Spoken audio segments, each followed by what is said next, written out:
Welcome, everybody, to episode 27 of The Art of We. Today, we're going to be talking about desire and one of our vows that we actually created because this is so important to us. Our vow, one of 24 vows that we've created. And the vow, it says that we vow to live and lead from desire. This is a good one. I like this one. So why don't we start off by what we mean by living and leading from desire, and potentially it could be a little bit different for us. So I guess we'll find out. You want to get us started? Yes. First, I'll define what I mean by desire when I'm relating to it. And desire for me is really orienting towards what we're wanting in life, what switches us on, what inspires us, what is the thing that's pulling us forward to become a better, more evolved human being in our lives. And so when I'm relating to living and leading from desire, I'm really standing for a kind of sovereignty in my mindset, rather than defaulting or getting stuck in living from fear or the daily grind or the kind of Groundhog's Day mentality where it's like, oh, okay, I have to wake up and do the thing again. And, I wake up, I do this next thing, I do this next thing, I need to do this next thing. We eat dinner, we go to bed. It's easy for me to get stuck inside of that. So for me, it's really flexing the muscle of working my neural pathways. So I am deliberately and intentionally orienting towards desire, possibility, inspiration, and living and leading from that place. So that's how I relate to it. I'm curious, Will, how you relate to it. Before I share my version of that, I'm wondering if you share where your connection came from to living from desire. Do you remember where that started for you? That's a great question. And I feel like it's kind of complex because I don't feel like I was really taught how to lean in towards desire. I feel like I was more taught to be careful, like make sure you dot your I's and cross your T's and don't upset anybody and don't get too loud or too big or whatever the thing is that's going to create discomfort either in myself or others. I think that the moments where honestly, I was probably with other girlfriends or women in my life where we're allowing ourselves to stretch into different kinds of possibilities than what we've been trained to stretch into are the moments where I feel most alive or have felt most alive. And then that has created a pathway for me like, ooh, like I think that there's something here. I think there's something, I feel so alive when I'm exploring these possibilities that my brain in other ways says it's not okay. And I think that started this cascade of really looking to seek and find in all the different areas of my life where desire lives. And I know when I stood for you before I knew you in our relationship, it really came from this knowing that there's a possibility in relationship that I deeply desire. And it took a lot for me to get there based on what I've learned either through other adults who've modeled relationship for me or what that looked like. It's taken me a lot to stand for my desire. So that's a great question. It feels complex. I appreciate the inquiry. There's so many layers of conditioning for women in our culture around desire and what's okay, what's not okay, what can you show, what are you supposed to do. And I think it's true for men as well. To some degree. For men, I think it's acceptable to have certain expressions of desire, socially acceptable. I mean, like checking women out in public. It's kind of not a great behavior, but it's kind of accepted in our culture. It's like, oh, that's what men do. But that's not what we're talking about here. We're talking about desire that is more raw and unfiltered, that's not wrong or bad. And I guess for me, it starts with growing up in a family where the grown-ups didn't really know how to be with their desire in a conscious way. It wasn't really there was no conversation about that. And I remember learning that there were ways to get ahead or be successful in life, but it was by playing the game, by a strategic game. And it wasn't by following your inspiration or your artistic impulse, or it certainly wasn't like part of my school where some schools today have a more desire-oriented curriculum where you just follow what you want to do. Definitely not a part of my experience. So I think every aspect of my life was impacted from this training to be more strategic, more calculated, to get the kind of result that I was trained to believe was the best result you could get was from strategy and not from authentic expression. Right. So then how did you get in touch with your own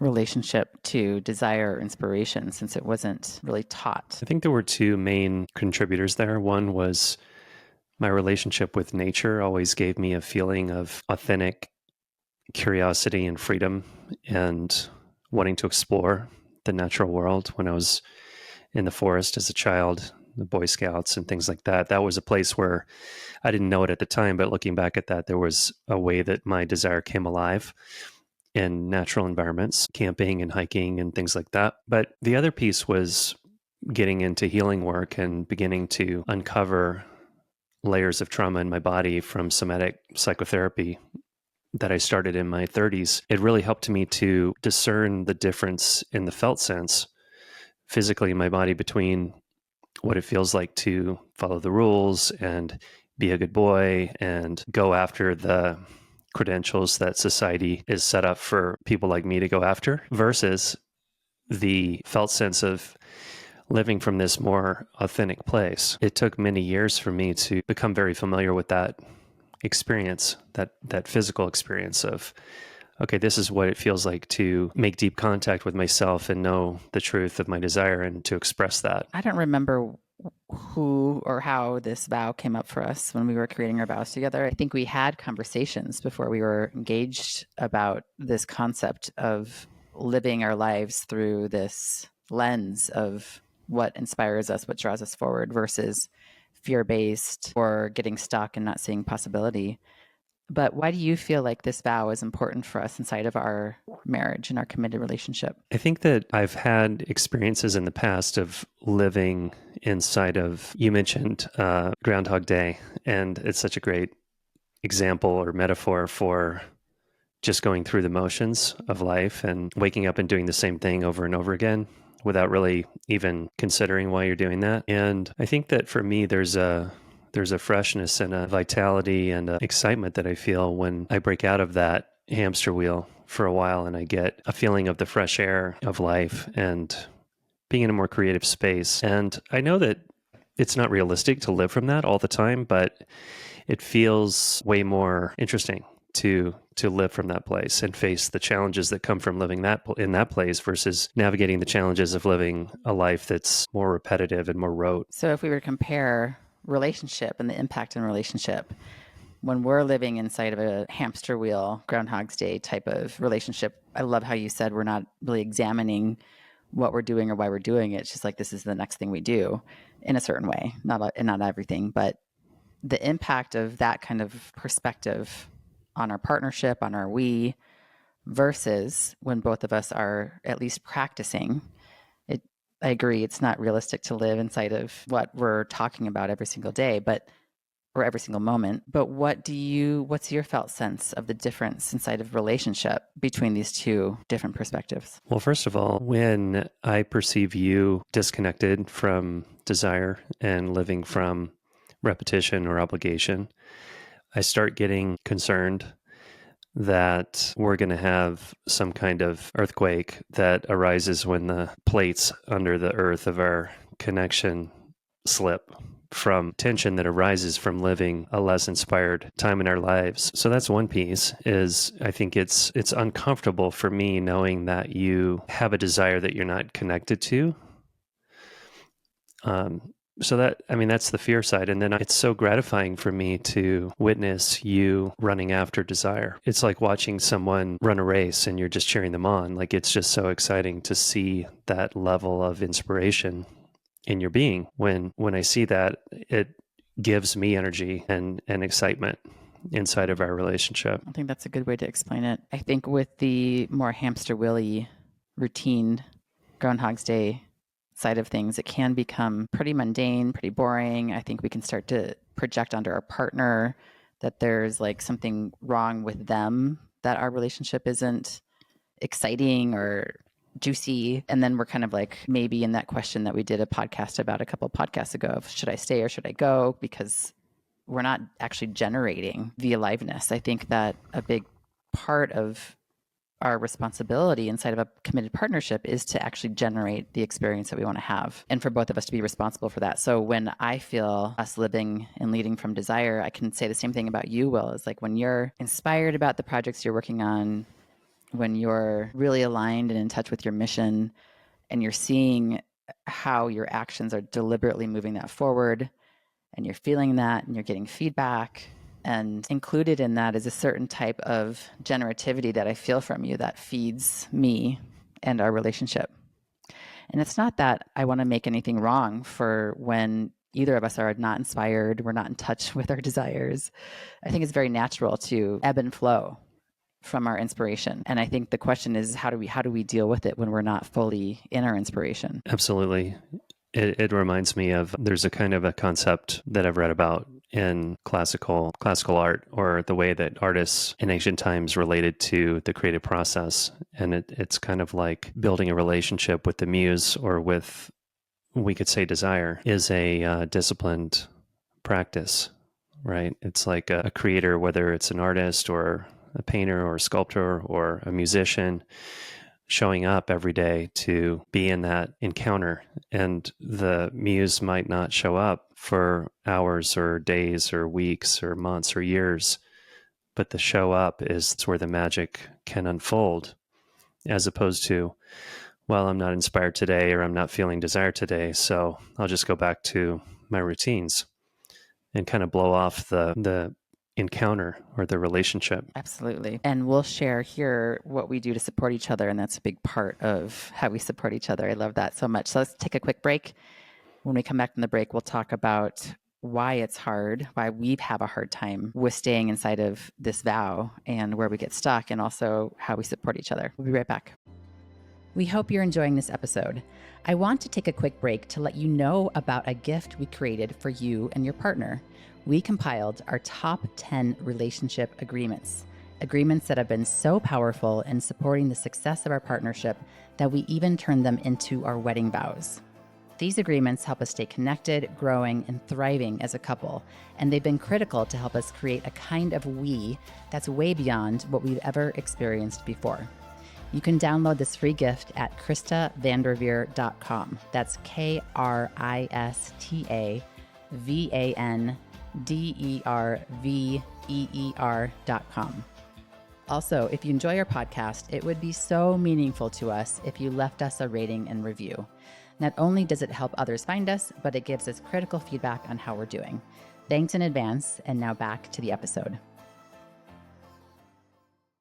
So let's take a look at why living in contact with desire can be difficult. First of all, the concept of desire in our culture is problematic because there are these religious undertones of our culture, which is not necessarily a Christian thing. It can be found in any tradition, the prohibition on acting on desire, right? We're not supposed to kill, we're not supposed to commit adultery, we're not supposed to do all these things. And the idea, I think, can come forward that desire is bad or desire is dangerous, and we shouldn't live like an animal just driven by impulse. Because some people are equating desire with an animalistic impulse, is what you're saying. Right. So we should probably distinguish impulse from desire, because we're not talking about living from our impulses. Yeah, and like unconscious drives. Right. So one of the big lessons for me around desire was learning to look at desire as something divine that can move through a person. And for me, it was like studying art history in college. I was really moved by the beauty of the creative output of some of the great artists in history. Like, wow, look at that. That's incredible. The emotion that's shown in the body of a human form sculpted out of stone. How does that happen? It's incredible. Somebody had a desire to see that manifested. When we think about the things that we know and love, the technologies that we use every day that work really well for us, and we love them, we take them for granted. Wow, somebody created that. That came out of desire. So I think it can be difficult just within the cultural context to allow ourselves to even know what we desire, let alone act on it. Yeah, and I believe that part of our stand around the type of relationship that we're standing for and that we're speaking of is because when you can create a secure enough relationship where you feel safe, you feel secure, you feel like you can be more authentically yourself, then there's the opportunity for these layers of repressed desire to actually start to percolate up, and we can become more in contact with what we desire. When I've worked with women in doing women's work, executive coaching, helping women find their voices, part of why I'm take such a stand for that is because we're taught to, and we've already talked about this in a certain way in the beginning of this episode, we're taught to subordinate our own values and desires for other people's values and desires. And working with these women, often what happens is we get into the realm of like, what do you want? What inspires you? Even making choices about colors or design or how they want to express themselves or who they want to be can often be a challenging question to answer. And partially, in big part, I say, because of the subordination that we're taught as human beings, not just women. I totally agree with you that men too, and people who don't identify as male or female have in our culture a subordinated issue to work with. So coming from a woman's perspective, my perspective over here, it's a journey. And I've never met another person who identifies as a woman tell me that it hasn't been hard for her to come into her desire. It's definitely a journey, and a very worthwhile and beautiful journey with a lot of challenges that, we find very inspiring to take on.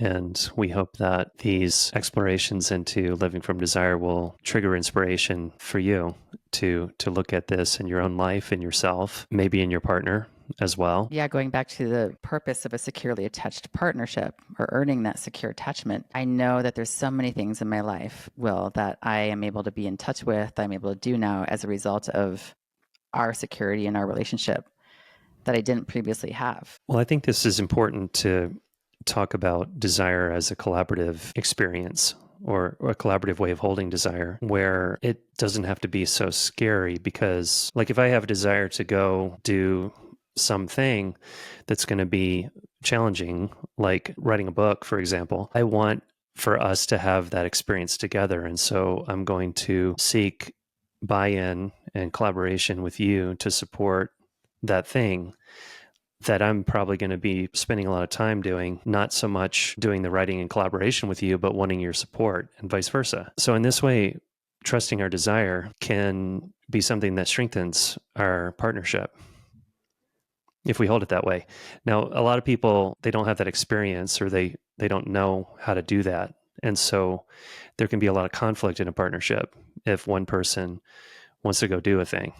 Right. There's so many things inside of that challenge because, and you can go back, the person who's listening, to listen to our other vows too, because there's the challenge of the person not being for each other's greatest success. There's the issue of how do I really support this person to live into something that I'm personally afraid of them doing that because of what the impact might be on our relationship. There's so many things that can be challenging inside of that. But I think that our vows, all of our vows, really support the next vow.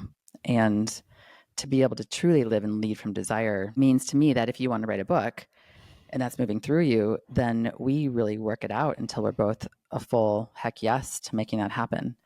It doesn't mean that there's not going to be things that we need to talk about or figure out, or how are we going to, where's the time going to come from? What's going to be set aside so that we can find that time? How can we both really win-win from this situation? So it's really important. I'm glad that you brought that up. Clearly, there's a lot of complexity inside of this conversation. There's a lot of different rabbit holes we could go down inside of. But I think the point that we want to get across is the stand for this kind of living and leading from desire, the impact that it can have on our relationship, and thus the impact that we can have on the world as a result of committing to this agreement. And as we've mentioned, it's not easy to do. So we want to share with you before we end what are some of the things that we practice to support each other and ourselves in staying inside of this vow. I have one. Should I start? Yes. Okay, so we try to schedule solo weekends, and it depends on what's happening in our lives, but if we can do one a quarter where we each get a weekend by ourselves to deeply make contact with ourselves, to get out of the routines, to get out of the here's what needs to happen in a day, to turn off our phones, to stop working, to do something radically different, which mostly means dropping in, connecting with ourselves in ways that we generally typically don't get a chance to, aside from a few minutes a day with meditation. And we do that for a weekend, and we see what's here. We see what's inside of us. We see what is getting stuck, where the aliveness is. And this, for me, is essential in me staying in touch with my vow to live and lead from desire. Right. Those weekends are really critical. And I think another place that we are committed to supporting one another to be in contact with desire is a daily meditation practice, which is something that we can talk about in another episode, maybe the details of that, but essentially taking the time every single day to deeply connect with ourselves individually, side by side on meditation cushions for, 15 to 30 minutes, depending on the day and what's possible on that day. But it's a way to stay in contact with what is moving through us and to get underneath this hamster wheel that we've been talking about today that can become a prominent aspect of our experience if we let it. Yes. Other ways that support us to stay in contact with our vow is journaling. I know that journaling for both of us has been really helpful. It's like taking notes and an examination of our state of being or our thoughts, getting into deeper layers about what we actually think and feel, I think really helps. And we actually have another practice that we just started, which we learned from a sexological practitioner. I believe I'm saying that correctly, which is to have skin time. If you heard us talk about skin time before, you know what it is. If you haven't heard us talk about it, it's basically where we take the time to put ourselves on each other's skin without an agenda. And her invitation to us, which was extraordinary, I think it's really changed something for us, and we're just starting to practice it, which is to really be with each other's bodies, leading from how we desire to touch the other body. This doesn't have to be sexual. We're just talking about, how do I want to touch Will's body right now? How do I want to touch his body versus what do I think his body wants? How does he like to be massaged? All the things. And that's another way that we're starting to practice getting in touch with this leading from desire. It's a really rich exploration for me as well. And it's fun how elegant and simple it is to just flip the intention of how we're touching each other from, I wonder what Krista wants and how she wants to be touched, to, I wonder what I want and how I want to touch your body. It's such a great practice. Really interesting. Yeah. And I would say it even goes into conversations when we're in a social environment or with each other. It's like, well, what do I really want to talk about versus, what do we think is socially acceptable right now? Or what's the appropriate thing to do inside of a social circle? Or what does Will want to talk about right now? I think it's a really extraordinary practice when we can actually bring even little moments of doing something differently in our lives. It's kind of like breaking a habit or breaking the contract of going after what feels secure and what feels safe versus, what's the authentic move or words or action right now. We would love to hear what your practice is like. How is this impacting you? What do you notice when you start to get into asking yourself the question of, oh, what do I desire? What inspires me? What's the thing that might be even more desirable? If you're in this exploration with us, we would so love to hear what your practice is and how you work with this. So please reach out. You can leave us a review on your favorite podcast platform, or you can contact us through the website, KristaVanDerveer.com. Thanks for listening. See you next time.